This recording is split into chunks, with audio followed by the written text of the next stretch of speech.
Here's what you need to understand about inheritance in 9th century Scandinavia. It didn't work the way you might think. When we imagine Vikings, we picture these freewheeling warriors sailing wherever they want, taking what they please. But back home, everything was about who your father was and what he owned. Everything flowed through the male line like water through a carved channel. And if that channel suddenly stopped, well, that's when things got interesting. The year is 872 after Christ. Picture a beach on the Norwegian coast, not the romantic sunset-painted thing you're imagining, but a working beach. Fishing boats pulled up on grey stones, nets spread for mending, the smell of salt and blood and fish guts so thick you can taste it. This is where Astrid Ironhand's father dies. His name was Thorkel, and he was good at something unusual for his time. He could read stone, not runes carved into it, but the stone itself. He could look at a cliff face and tell you where it wanted to split, where it would hold strong, where you could carve a hall that wouldn't collapse on your family while they slept. In a world built from wood and thatch, this knowledge made him valuable. Valuable enough that Ragnar Wolfclaw wanted what he had. The axe stroke that killed Thorkel was efficient. One swing. That's all it took to split his skull and, in the same motion, split every legal tradition about what happens next. Because Thorkel had one child. Just one. And that child was Astrid, 23 winters old, and according to everything their world understood about how things worked, she couldn't inherit. Not the land, not the knowledge, nothing. But here's where it gets complicated, and you've got to love historical complications. Thorkel had no sons, no brothers, no male relatives anyone could find, which meant Ragnar, who just killed him on some manufactured insult during a trade dispute, could claim everything if he married. The daughter. The law was crystal clear about this. Marry the killer of your father, or lose everything to whoever else wants to take it. Now, put yourself in Astrid's position for a moment. You've just watched your father murdered on a beach. The man who killed him is standing there, blood literally dripping from his axe, and within 3 days, he's sitting in your father's hall, drinking your father's mead, and everyone around you is nodding along like this is perfectly reasonable, because by their logic, it was. The feast happens exactly 8 days after the killing. That's the custom. Wait long enough to seem respectful, but not so long that someone else can make a claim. Astrid sits at the high table where her mother sat before dying of fever 2 winters back. Ragnar sits where her father sat. And the thing that keeps running through her mind isn't rage, though there's plenty of that. It's something her mother said on her deathbed. Something that seemed like fever talk at the time. The mountains remember what men forget. Her mother was from the interior valleys, from mountain people who kept older ways. She taught Astrid things that good Norse girls weren't supposed to learn: how to read weather in stone, how to find water underground, how to work iron tools on rock in ways that looked like magic to people who'd only ever shaped wood. And she told stories. Stories about caves high in the Darkspine Mountains that sang with their own voices. Stories about places so old they existed before men had words for them. When Ragnar reaches across the table for Astrid's hand, the formal gesture that would seal the marriage agreement, she does something nobody expects. She stands. She thanks him for his interest. And then, using language so formal and archaic that half the people there probably don't fully understand it, she invokes the old rite of mountain trial. It's an ancient custom, practically forgotten, that says anyone facing an impossible choice can retreat to the mountains for one full cycle of the moon to seek the wisdom of the old gods. The room goes silent, because everyone knows what this really means. She's choosing death. Nobody survives a month in the Darkspine Mountains in October. The storms alone kill experienced hunters. For a young woman alone, it's suicide with extra steps. But it's legal. Technically, completely legal. And Ragnar, for all his violence, cares about being seen as a proper leader. He can't deny an ancient rite in front of witnesses without looking like he's afraid of what the gods might say. So he agrees. He even makes a show of generosity, saying she can take whatever she can carry. That night, Astrid takes 3 things. First, her mother's bone knife, not a weapon, really, more of a tool, but carved with runes of protection that her mother swore were older than the current alphabet. Second, her father's iron chisel, wrapped carefully in sealskin to keep it from rusting. And third, a bronze hammer, small enough to hide in the folds of her cloak, but perfectly balanced for striking stone.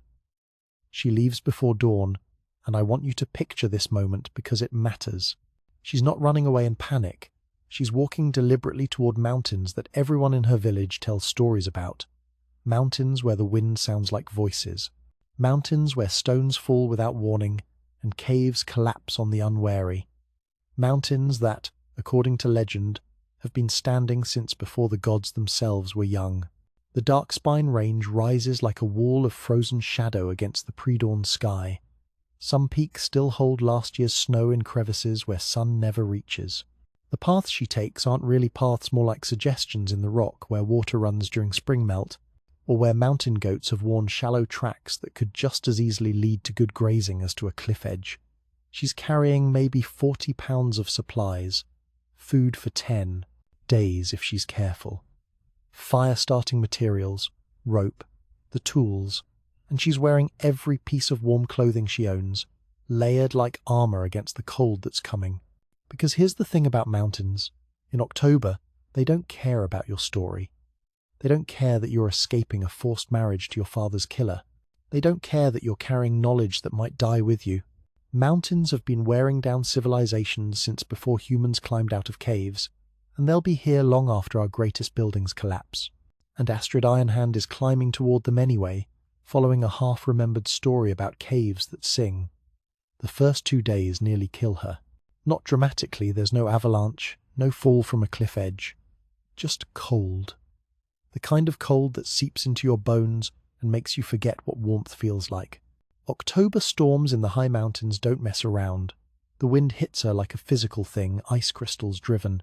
So hard they feel like needles against exposed skin. Snow falls thick as wool, and she learns quickly that you can't see more than 10 feet in any direction when it really starts coming down. She finds shelter in rocky overhangs, spaces barely large enough to crouch in, and lights tiny fires from carefully hoarded materials. Each night, the temperature drops so far that her tears freeze on her cheeks before she can wipe them away. And yeah, she cries. Why wouldn't she? Her father's dead. She's alone on a mountain that's trying to kill her. And for what? Some half-remembered story her grandmother told when Astrid was 7 years old. But on the third night, exhausted and frostbitten, huddled in a crevice, while wolves, or maybe just wind that sounds like wolves howl somewhere in the darkness below, she hears something different. A sound underneath the storm. A deep humming, like someone playing a note on an instrument the size of a hall. It's coming from the stone itself. She follows it, which is either the bravest or most foolish thing she's ever done. Crawling out of her shelter in near-total darkness, one hand on rock face, following a sound that might be real or might be hypothermia making her hallucinate. The humming grows stronger, and then suddenly her questing hand finds not solid rock but empty air, a cave mouth, partially hidden by snow and ancient avalanche debris. Inside, the sound is everywhere. Her torch, one of her last, reveals something that makes her forget the cold, forget her exhaustion, forget everything. The walls bear carved symbols, not Norse runes, something older, spirals and lines and geometric patterns that seem to shift in the flickering light. And deep in the cave, past chambers and passages, she finds the source of the humming. A natural spring, bubbling up from somewhere deep in the mountain's heart, warm enough to steam in the frozen air. Her first month alone in that cave is survival stripped down to its essentials. She learns the mountain's language not in words, but in signs. Morning sun angles through a crack in the eastern wall at exactly the moment to warm the main chamber. Ice forms in specific pockets where cold air settles, creating natural refrigeration. The echoes tell her about approaching storms. A certain quality to the sound means weather's coming from the west. Another pattern means it's from the north. And she begins to work the stone, not with grand plans, not with vision, but because she's cold and the entrance lets in too much wind and she needs to survive. Using her father's technique of fire setting heating rock with concentrated fire, Then dousing it with cold water to create cracks, she slowly expands the entrance chamber. It's brutal work. Her hands bleed, the bronze hammer rings against the iron chisel, and the chisel rings against stone, and each strike sends a clear note echoing down the valleys below. Hunters hear it. They stand in the valleys, looking up at the dark spine peaks, and they hear what sounds like bells ringing from the mountain itself. They start calling the sound the mountain singer, though none of them dare climb high enough to investigate, because mountains are dangerous places, and whatever's making that sound, it's probably best left alone. What Astrid discovers, strike by strike, is that different stones make different notes. Some ring high and clear. Some produce deep bass tones that you feel in your chest more than hear with your ears.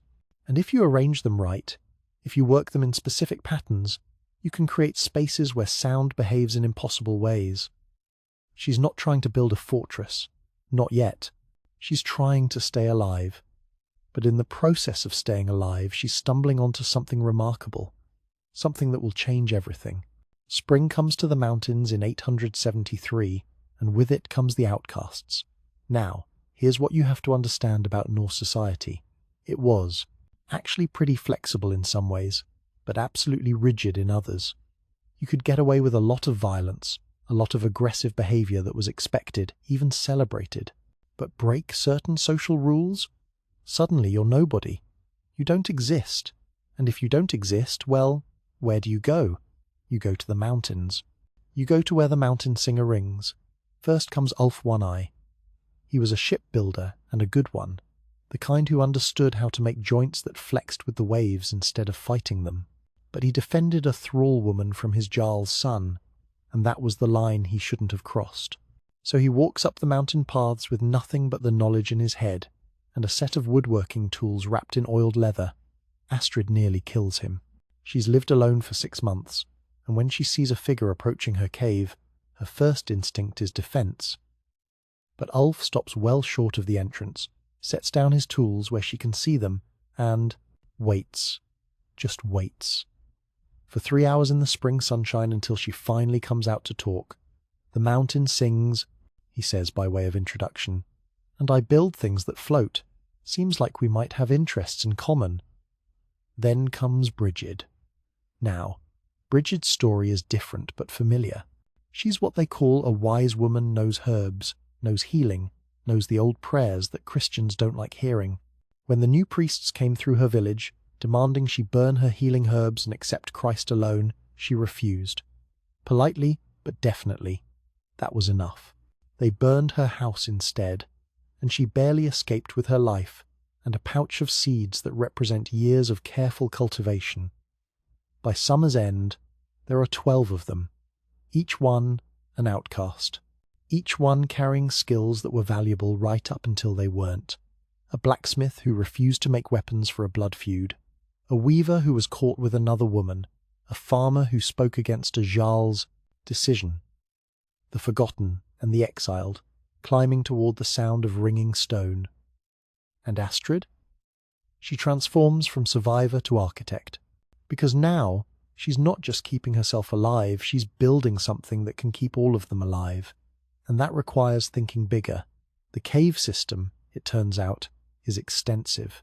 What she thought was a single large cave is actually a network of chambers and passages created by ancient water flow and volcanic activity and geological processes that happened when dinosaurs still walked the earth. Astrid begins to see it not as it is, but as it could be. And that's when the real work begins. Ulf teaches her something crucial. How ship hulls resist water pressure. It's all about curves and distribution of force. You don't fight the pressure directly, you redirect it. She applies this principle to stone, carving arches that distribute weight in ways that let her create larger chambers without collapse. Together, they develop what they call breathing walls, carefully placed gaps that create air currents strong enough to clear smoke, but gentle enough not to extinguish fires. The Great Hall takes shape over months, and I want you to appreciate the scale here.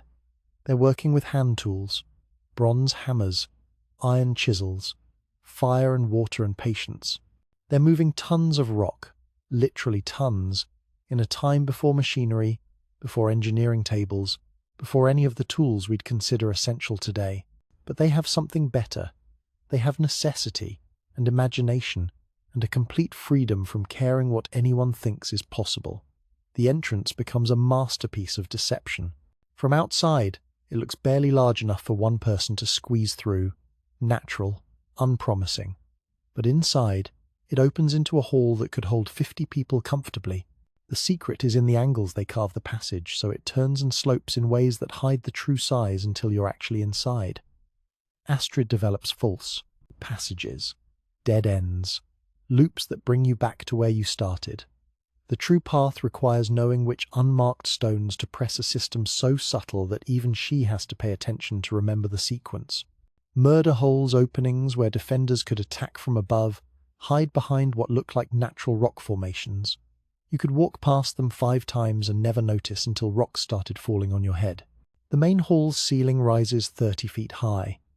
This creates an updraft, warm air rises, pulling smoke from lower chambers, while the heat itself warms upper sleeping quarters. It's accidental climate control, discovered through trial and error and paying attention to how the cave breathes. But the masterwork, the thing that makes all of this more than just clever engineering, is what Astrid creates in the acoustic chamber. Remember how she noticed different stones make different notes? She takes that observation and runs with it. She shapes a performance space, where sound behaves like magic. A single voice can sound like a choir. Drums create vibrations that travel through stone, literally through solid rock to chambers hundreds of feet away. Bridget begins composing what she calls the Song of Stone. It's oral history, the kind that keeps cultures alive when writing fails or is forbidden. But it's more than that. It's their story. All of their stories. The farmer who spoke truth to power, the weaver who loved whom she loved, the thrall woman who was defended, all of it woven into verses that the acoustic chamber makes unforgettable. And every few days, Astrid climbs to high points and rings the stones. The mountain singer continues to sing, and down in the valleys, people hear it and wonder. Some say it's a god. Some say it's a demon. Some say it's the mountain itself, waking up after centuries of sleep. They're all wrong, and they're all right. It's just a woman with a hammer, building something that shouldn't exist. But sometimes, that's what gods are. Summer of 875, 3 years since Astrid climbed into the mountains, and Ragnar Wolfclaw has had enough. Here's the thing about men like Ragnar. They can tolerate a lot of things, but they cannot tolerate being embarrassed. And for 3 years, there have been stories. Stories about the mountain singer. Stories about a place in the high peaks where outcasts go and never come back, not because they die, but because they don't want to. Stories about a woman who chose certain death over marriage to him, and somehow, impossibly, survived. Worse, his thralls are disappearing. Not many, maybe 2 or 3 a year, but they're walking away from his farms, his ships, his authority, and walking up into the mountains, and that's intolerable. Because if thralls can just leave, if there's an alternative to his rule, then what's the point of being a Jarl? So he gathers 30 warriors, good ones, men who've raided the coast of England and come back, with silver. Men who know how to fight, how to kill, how to take what they want. 30 warriors against what? A handful of escaped thralls and a woman who knows how to hit rocks with a hammer? This should be easy. They start the climb in early June, when the snow has melted enough to make the high paths passable. They're confident. They're well armed. They're absolutely certain this will be over quickly. The first 10 die before they ever see the cave. Astrid has spent 3 years studying every approach to her fortress. She knows where rock is stable and where it's just barely holding together. She knows where a few carefully placed levers can release tons of stone, and she's prepared. When Ragnar's warriors reach a particular narrow pass, stones begin falling, not randomly in a pattern designed to trigger a carefully weakened ledge. The entire path collapses, taking 10 men with it. The second wave is more careful. They find what looks like the entrance, a narrow passage, leading into darkness. They enter cautiously, weapons ready. The passage winds and slopes downward, then opens suddenly onto what looks like a large chamber. They step forward and step into empty air. The chamber is real. It's just that it's a 1,000-foot cliff disguised by carefully placed pine branches. 5 more dead before the rest figure out what's happening. 15 warriors remain. These are Ragnar's best, and they're angry now. Angry men make mistakes, but they also become dangerous in different ways, unpredictable, willing to take risks. They spread out. They search, and eventually they find the true entrance. This is where Astrid's genius really shows. The entrance passages are designed to channel attackers into specific killing zones, narrow spaces where superior numbers mean nothing, where one defender with a spear has all the advantage. But Astrid doesn't just rely on that. She has her stream diversion system. Remember that warm spring she found? She spent 3 years learning exactly how to control its flow. When warriors fill the lower passages, she floods them. Not enough to drown anyone, but enough to force them onto high ground where her people wait with long spears and rocks and boiling water. The acoustic chambers become weapons. 12 voices sound like 100. Drums create vibrations that warriors can feel in their bones. A subsonic rumble that creates primal fear, the kind that makes you want to run even when your mind says stand firm. Ragnar's men believe reinforcements have arrived. They believe they're outnumbered. They believe they're fighting something supernatural. And then Ragnar himself enters the Great Hall. He's had enough of clever tricks. He's going to end this personally. He faces Astrid across the carved stone floor, and for a moment, it's like that feast 3 years ago. Except this time, she's not trapped. This time, she's not powerless. She speaks her father's name, Thorkel, and as she speaks, she strikes a specific stone with her hammer. Once, twice, 3 times. The mountain answers. It's a resonance technique she discovered by accident and perfected through 3 years of experimentation. Certain frequencies make the whole chamber vibrate at a level that humans can't quite hear but definitely feel. It creates disorientation, dizziness, the sense that the world is tilting sideways. Ragnar stumbles, his warriors stumble, and while they're off balance, Astrid's people attack. It's not a battle, it's a rout. 3 warriors escape with Ragnar, and they run down the mountain paths like demons are chasing them. In a way, they are, because what they've experienced breaks their understanding of how the world works. This isn't just a fight they lost, this is reality itself turning against them. Ragnar spreads stories when he returns. About sorcery, about mountains that fight for witches, about a place where stone itself is alive. These stories do exactly what Astrid hoped they would. They ensure no one else will try, because who attacks a mountain that fights back? The victory transforms everything. Traders begin leaving furs and metal goods at marked stones below the mountain passes. They take healing salves that Brigid makes, metal work from Eric Forgehand, a freed thrall who joined them carrying knowledge of Eastern steel-making techniques. It's not exactly trade in the normal sense, more like offerings to something they don't quite understand. The community develops its own law code, and this is revolutionary. Every member holds equal voice regardless of birth. Decisions require consensus of 7. Anyone can leave freely, but cannot return with violence. It's democracy by another name, in a world that won't see democracy for another 1,000 years. Scholars from Iceland hear the stories, poets from Dublin. They make the climb, expecting to find crude shelters and desperate people. Instead, they find architecture that rivals anything in their Amen. Experience. They find a legal system that actually works. They find a place where women teach warfare and men learn weaving, where children born of violence find peace. They carry these stories back, and the stories grow. And the mountain singer's fame spreads across the Norse world and beyond. Astrid Ironhand lives to see 67 winters. That's remarkable for her time. The average life expectancy was maybe 40 if you were lucky. She dies peacefully in 816 during the spring festival she created to celebrate their community's survival.